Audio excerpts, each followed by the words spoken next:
Hello दोस्तों, कैसे हैं आप सभी? उम्मीद करते हैं सब लोग एकदम बेहतर तरीके से होंगे और आपका एग्ज़ाम की जो तैयारी हो एकदम बेहतर तरीके से चल रही होगी। जैसा कि आज उत्तर प्रदेश पुलिस कांस्टेबल की परीक्षा पहले शिफ्ट वाली संपन्न हो चुकी है और उसका पेपर हम लोगों को प्राप्त हो चुका है। तो आज हम जीएस के सवालों का एनालिसिस करेंगे और आप सभी जो लोग परीक्षाएँ दे चुके हैं, वो अपना क्वेश्चन का मिलान करिए और कमेंट बॉक्स में बताइएगा कि कितने सवाल आपका जीएस में सही हुआ। और जिन लोगों की परीक्षा कल या आने वाली शिफ्टों में है, वो लोग सवालों को एनालिसिस करके ये ध्यान देंगे कि इन्हीं टॉपिकों से सवाल पूछा जा सकता है और जिस टॉपिक को वो अच्छे तरीके से नहीं रिवीजन करें किए हैं, वो अच्छे तरीके से रिवीजन कर लेंगे। चलिए, समय बर्बाद न करते हुए जल्दी से प्रारंभ करते हैं आज की एनालिसिस जो पहले शिफ्ट की है। जीएस का सवाल जो हमारे पास पेपर है वो 113 नंबर से शुरू होता है। सबसे पहला 113 नंबर का जो सवाल है, द स्कारलेट लेटर किसके द्वारा लिखा गया? 4 ऑप्शन दिया हुआ है। इसका सही जवाब है एथानियल हारथोन के द्वारा लिखा गया है। एथानियल हारथोन के द्वारा लिखा गया है, ऑप्शन नंबर डी, एथानियल हारथोन के द्वारा। अगला सवाल, उपयोगकर्ताओं के बीच लगातार संचार को प्रोत्साहित करने के लिए सोशल मीडिया प्लेटफ़ॉर्म में स्ट्रिक्स नामक सुविधा है। ऑप्शन है स्नैपचैट, इंस्टाग्राम, ट्विटर और फेसबुक। कुछ सवाल ऐसे हैं जो सबके लिए नए टाइप के होते हैं। इसका सही जवाब है स्नैपचैट। इसका सही जवाब है स्नैपचैट। अगला, हिस्ट्री से सवाल है कि पल्लव राजवंश की राजधानी कहाँ स्थित थी? ये फेमस सवाल है। ये राजवंश जब पढ़ते हैं, जब प्राचीन इतिहास पढ़ा जाता है, तो ये सब फेमस राजवंश है जिनके बारे में अच्छे तरीके से पढ़ा जाता है। तो पल्लव राजवंश की राजधानी कहाँ है? भाई सबको पता है, कांचीपुरम, ऑप्शन नंबर सी। चलिए, अगला सवाल, वित्तीय स्थिरता बोर्ड एफएसबी क्या करता है? यह ऑप्शन ए कह रहा है कि यह विकासशील देशों को वित्तीय सहायता प्रदान करता है। यह अपने सदस्य देशों के वित्तीय मुद्रा भंडार का प्रबंधन करता है। यह दुनिया भर के केंद्रीय बैंकों के लिए ब्याज दरों को नियंत्रित करता है। यह वित्तीय स्थिरता सुनिश्चित करता है। वित्तीय स्थिरता बोर्ड, भाई जो लोग अगर नहीं भी पढ़े हैं, इस सवाल का जवाब वो सही तरीके से और सही जवाब दे सकते थे। क्या लिखा हुआ है? वित्तीय स्थिरता बोर्ड। भाई ये वित्तीय स्थिरता बोर्ड क्या करता है? यह वित्तीय स्थिरता सुनिश्चित करता है, ऑप्शन नंबर डी। तो नहीं पढ़े हैं तो थोड़ा कॉमन सेंस लगाएंगे तब भी ये सवाल आप किया जा सकता था। आगे बढ़ेंगे, सवाल नंबर 117, जीएसटी के ब्रांड एम्बेसडर के रूप में कौन चुना गया है? तो जीएसटी के ब्रांड एम्बेसडर कौन है भाई? जैसा कि जान रहे हैं, अमिताभ बच्चन। कौन है? अमिताभ बच्चन। ऑप्शन दिया हुआ है दीपिका पादुकोण, शिल्पा शेट्टी, शाहरुख खान और अमिताभ बच्चन। तो जीएसटी के ब्रांड एम्बेसडर कौन है? अमिताभ बच्चन। आगे बढ़ेंगे, सवाल नंबर 118, निम्नलिखित में से कौन सी रेखा फ्रांस और जर्मनी के बीच की सीमा है?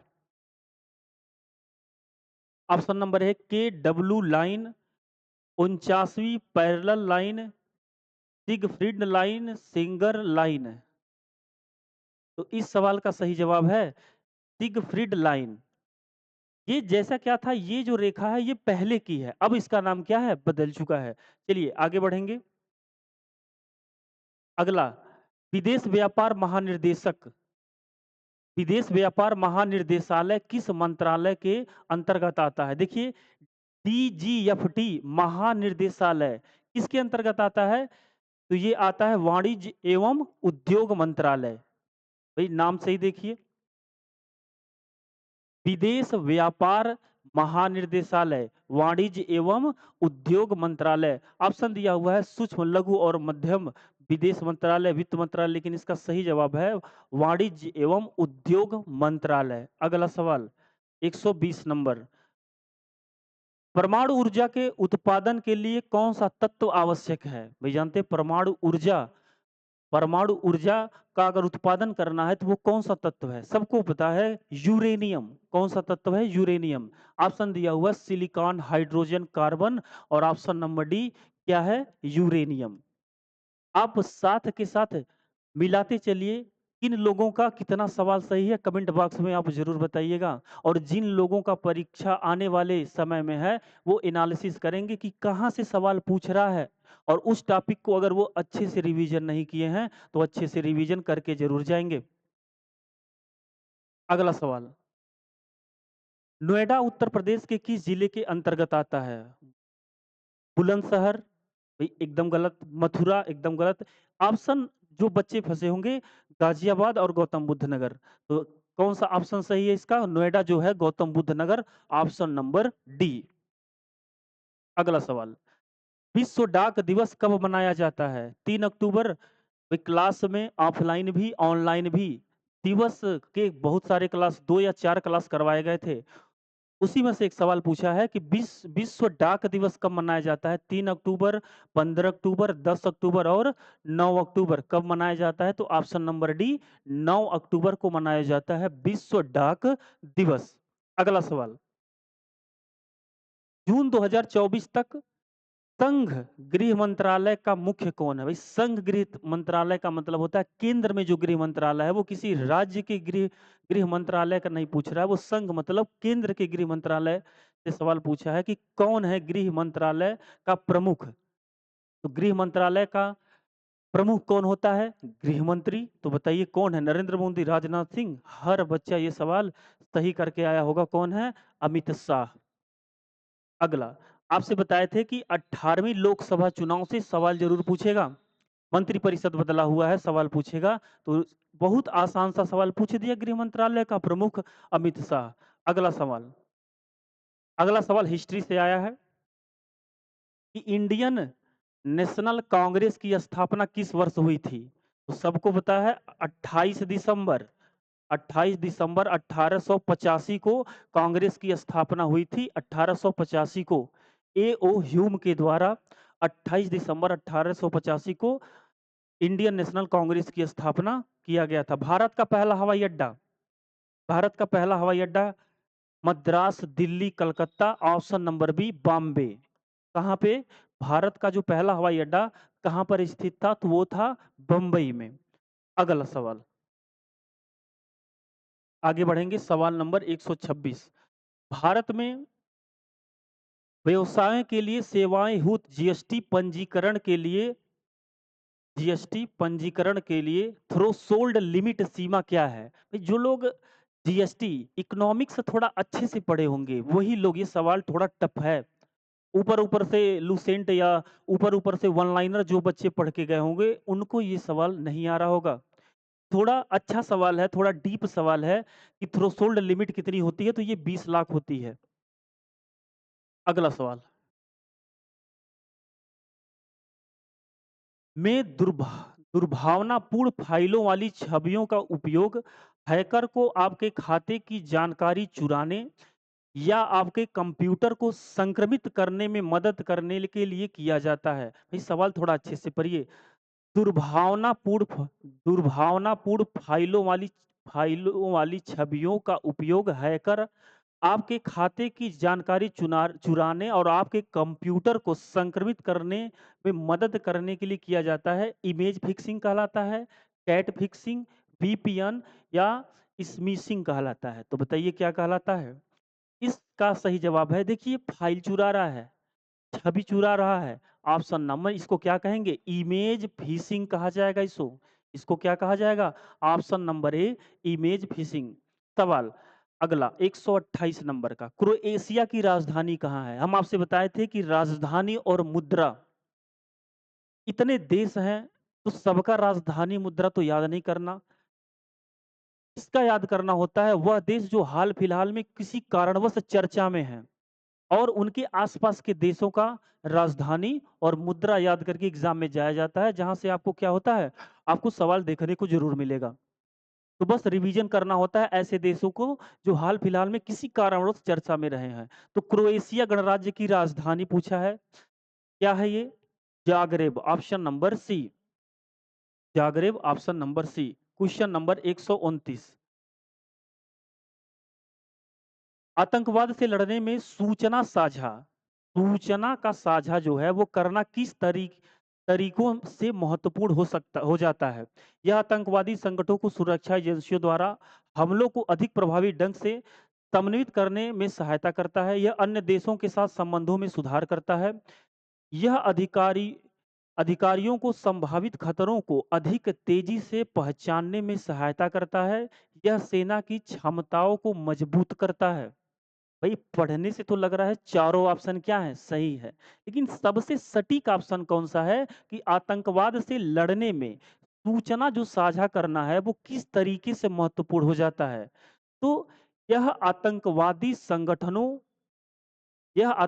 संगठनों को सुरक्षा एजेंसियों द्वारा हमलों को अधिक प्रभावी ढंग से समन्वित करने में सहायता करता है। यह अन्य देशों के साथ संबंधों में सुधार करता है। ये तो एकदम गलत है ऑप्शन नंबर बी। यह अधिकारियों को संभावित खतरों को अधिक तेजी से पहचानने में सहायता करता है। हाँ, ये भी ऑप्शन सही है, लेकिन इससे सटीक जवाब ऑप्शन नंबर ये है, तो इसको भी नहीं लेंगे। यह सेना की क्षमताओं को मजबूत करता है। हाँ, करता है, लेकिन सबसे सटीक जानकारी ऑप्शन नंबर ए है। चलिए आगे बढ़ेंगे, तो हमारे हिसाब से ऑप्शन नंबर ए सही है। आगे बढ़ेंगे। भारत में किस पड़ोसी देश को थंडर ड्रैगन की भूमि के नाम से जाना जाता है? ये सवाल 2021 की पीईटी की परीक्षा में पूछा गया था। दोबारा भी पूछा। ज़्यादातर सवाल जो पूछा गया है वो विविध से सवाल पूछा गया है, स्टैटिक जीके से, और कुछ ऐसे सवाल हर एग्जाम में पूछे जाते हैं जो एकदम इंडिविजुअल होते हैं, वो कहीं से भी उठा के एग्जामिनर पूछ देता है। तो ये सवाल का सही जवाब क्या है? म्यांमार, भूटान, नेपाल और बांग्लादेश। तो भूटान को क्या कहा जाता है? Thunder dragon. लिखा हुआ भारत के किस पड़ोसी देश को थंडर ड्रैगन कहा जाता है? तो वो है भूटान। अगला सवाल, निम्नलिखित में से कौन सा सोशल मीडिया प्लेटफॉर्म नहीं है? भाई नहीं है पूछा है। अगर सही से सवाल नहीं पढ़ेंगे तो सोशल मीडिया प्लेटफॉर्म देखते इंस्टाग्राम ऑप्शन लगा देंगे। पूछा है नहीं है। इंस्टाग्राम है? हाँ है। Google, Google social media platform नहीं है। ये क्या है? ये सर्च इंजन है। ट्विटर भी है, फेसबुक भी है, लेकिन गूगल क्या है? ये सर्च इंजन है। आगे बढ़ेंगे। अगला सवाल, निम्नलिखित में से किस प्रकार का प्रदूषण संवर्ध पुस्तक में लिखा हुआ त्वरित यूट्रोफिकेशन है? तो भाई किस प्रकार का प्रदूषण है? सही जवाब मृदा प्रदूषण, जल प्रदूषण, ध्वनि प्रदूषण। इसका सही जवाब है जल प्रदूषण। जल प्रदूषण। अगला सवाल 133 नंबर का, 1946 में 1946 के विमुद्रीकरण के दौरान आरबीआई के गवर्नर कौन थे? देखिए, अगर जब आप विमुद्रीकरण पढ़ेंगे तो आपको पढ़ाया जाएगा 1946, 1978 और 2016 में क्या हुआ? विमुद्रीकरण हुआ 3 बार। लेकिन पूछ रहा है कि 1946 में जब विमुद्रीकरण हुआ था, जब 1946 में विमुद्रीकरण हुआ तो बहुत सारे नोटों को बंद किया गया। 1946 तक हमारे देश में 5000 के भी नोट चलते थे, तो उनको भी क्या किया गया? बंद किया गया। उस समय आरबीआई का गवर्नर कौन था? तो जो सीडी देशमुख थे, सीडी देशमुख, देशमुख, इनका कार्यकाल, ये गवर्नर थे, इनका कार्यकाल था 1941 से 1949 तक, लगभग 8 साल। तो 8 साल, तो 1946 में कौन रहा होगा? सीडी देशमुख। चिंतामण द्वारका नाथ देशमुख, ऑप्शन नंबर सी। तो जिनका परीक्षा नहीं हुआ है आने वाले समय में है, वो इन टॉपिकों को अच्छे से पढ़ के जाएंगे जहां से सवाल पूछ रहा है। और अगर इतिहास देखा जाए उत्तर प्रदेश पुलिस परीक्षा की, तो जो सवाल सुबह वाली शिफ्ट में पूछता है, एकदम उसी से रिलेटेड सवाल, एकदम उसी की तरह सवाल सेकंड शिफ्ट या थर्ड शिफ्ट में पूछता है। तो इस बार तो 2 ही शिफ्ट है, तो जिनका सेकंड शिफ्ट में परीक्षा है वो पहले वाले शिफ्ट की एनालिसिस जरूर देख लें, और जल्दी से एनालिसिस देख के उन चीजों को जरूर पढ़ लें। उस टॉपिक को एकदम मिलता जुलता सवाल आता है, तो इस बार भी ऐसा होगा, तो एकदम उसको जरूर पढ़ेंगे। जरूर एनालिसिस आप हमारे टीएससी ऑनलाइन क्लासेस पे जरूर देखिए। जैसे ही हमको पेपर मिलता है हम उसका सॉल्यूशन आपको उपलब्ध जरूर करवा देंगे अपने चैनल पर। तो चलिए आगे बढ़ेंगे। तो इसका सही जवाब है सीडी देशमुख। पॉलिटी से सवाल है, भारतीय संविधान का कौन सा भाग नीति निर्देशक सिद्धांतों से संबंधित है? तो नीति निर्देशक तत्व संविधान के किस भाग में है? तो भाग 4। इसमें है ऑप्शन नंबर 1 भाग 4 में। अगला अगला सवाल 135 नंबर का। एक पुस्तक है ए लाइफ मिस स्पेंट किसके द्वारा लिखी गई? जवाहरलाल नेहरू महादेवी फेमस बुक है, सबको पता है, सूर्यकांत त्रिपाठी निराला के द्वारा, इन्हीं के द्वारा लिखा गया था। अगला आसमान के नीलेपन का प्रमुख कारण क्या है? भाई प्रकीर्णन, प्रकाश का बिखराव। नीला इसीलिए दिखता है कि सबसे ज्यादा प्रकीर्णन किसका होता है? ब्लू कलर का। श्वेत प्रकाश का। ऑप्शन नंबर वायु के अणुओं द्वारा सूर्य के प्रकाश का प्रकीर्णन गलत है। श्वेत प्रकाश का हाँ, श्वेत प्रकाश का जो बिखराव होता है उसी के कारण सबसे ज्यादा प्रकीर्णन किसका होता है? ब्लू कलर का, इसीलिए नीला दिखता है। वायु के कारण नीले प्रकाश का अवशोषण एकदम गलत है। जल वाष्प की उपस्थिति, ऑप्शन नंबर बी, श्वेत प्रकाश का प्रकीर्णन। अगला सवाल, रमन सुब्बा राव जिसका हाल ही में क्या हुआ? निधन हो गया। तो रमन सुब्बा राव किससे रिलेटेड है?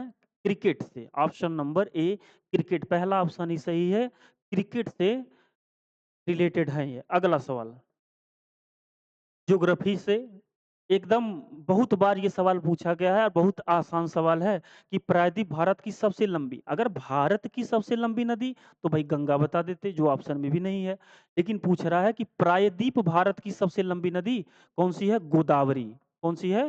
Godavari, option number A Godavari. अगला एनएचआरसी का पूर्ण रूप क्या है? देखिए जो बच्चे थोड़ा सवाल को अच्छे तरीके से ऑप्शन को नहीं पढ़े होंगे उनका गलत हो जाएगा। बड़ा क्लोज ऑप्शन दिया हुआ है, national humanity rights commission India. Humanity, B option national human rights commission India. C option national human rights commission India. D option natural human rights commission India. सवाल आसान है लेकिन ऑप्शन सवालों को कठिन ऑप्शन ही बताते हैं, बड़ा क्लोज, तो थोड़ा ध्यान से अगर आंसर नहीं देंगे तो गलत हो जाएगा। तो इसका सही जवाब है कौन सा? नेशनल ह्यूमैनिटी, ये पहला गलत। नेशनल ह्यूमन राइट्स, ये भी गलत। National human rights commission India, option number C. बस एकदम सीधा है, national human rights commission India, option number C. चलिए अगला सवाल, वर्ष 1985 को कौन सा अंतरराष्ट्रीय वर्ष घोषित किया? 1985 कहाँ है पूछा कि अंतरराष्ट्रीय वर्ष घोषित किया? बच्चा, महिला, दृष्टिहीन और युवा, ऑप्शन नंबर डी युवा। ज्यादातर सवाल जो है स्टैटिक जीके का वो देखेंगे, अगर आप सिर्फ लूसेंट का विविध पीछे से पढ़ के जाएंगे तो लगभग सारे सवाल स्टैटिक जीके के वहीं से मिले हैं। यूपीपी का जो सिलेबस है वो बहुत टफ नहीं है, वो बड़ा आसान है, सब्जेक्टों से सवाल थोड़ा कम पूछता है, विविध से सवाल पूछता है, इंडिविजुअल क्वेश्चन पूछता है, तो इसलिए थोड़ा सा अलग दिखता है। अगला 141 नंबर का सवाल, अनुसंधान विधियां उत्तरदाताओं की प्रतिक्रियाओं के आधार पर इनसे गहन और आगे की जांच और पूछताछ करने में सहायता करती है।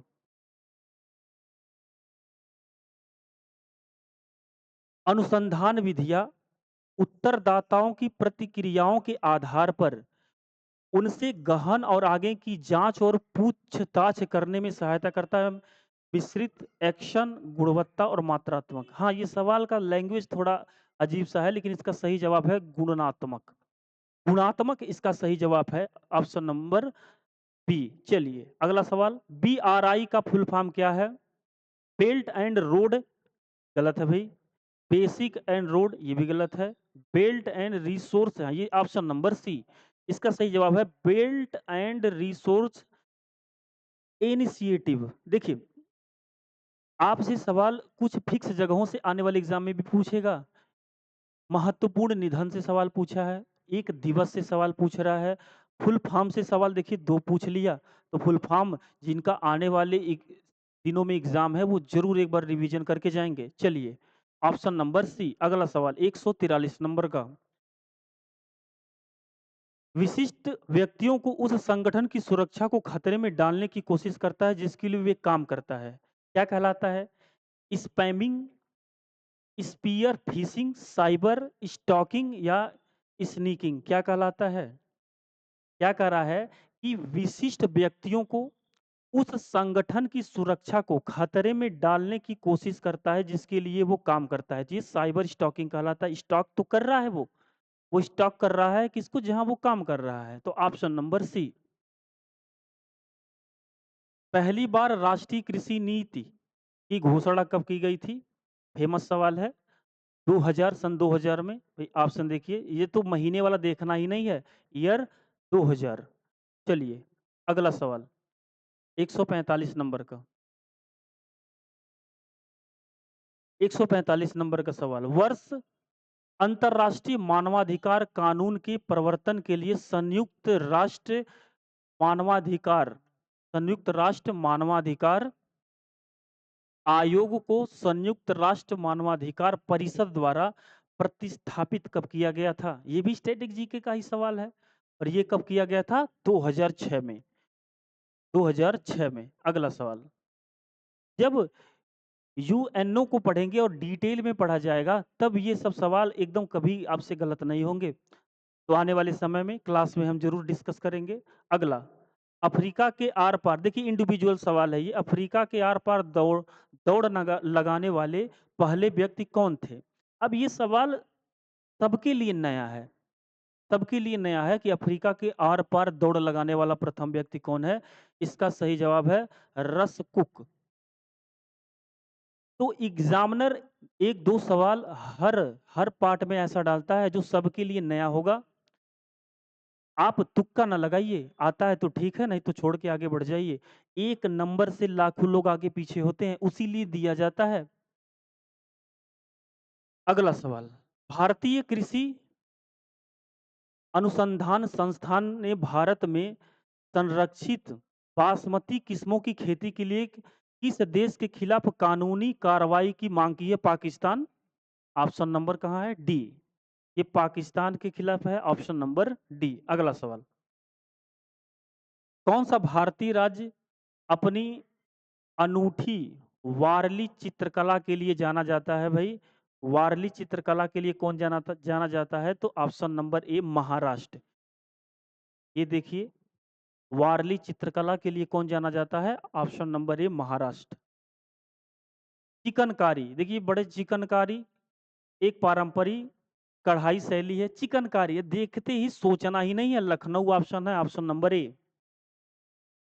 अगला सवाल। महासागरीय अम्लीकरण का प्राथमिक कारण क्या है? समुद्री जल द्वारा, CO2 कार्बन डाइऑक्साइड का अवशोषण, तेल का रिसाव। अब देखिए ऑप्शन कितना गलत है, एकदम हमेशा तेल रिसाव हो रहा है। अत्यधिक मछली पकड़ना, अरे जब मछली नहीं पकड़ रहे थे तो नहीं था। अगला, समुद्री जल के तापमान में वृद्धि, नहीं ऐसा कुछ नहीं है। तो जो कुछ सवाल ऐसे होते हैं ना कि ऑप्शन से ही आप सही कर देंगे। सही जवाब क्या है? समुद्री जल द्वारा CO2 का अवशोषण। चलिए, तो सबसे पहले वाली शिफ्ट का ये एनालिसिस था। आप जरूर अपना मिलान करिए कि आपका कितना सवाल सही हुआ है और कमेंट बॉक्स में जरूर बताइए। नेक्स्ट जो शाम वाली शिफ्ट है उसका एनालिसिस भी आपको मिल जाएगा। चलिए, तब तक के लिए जय हिंद।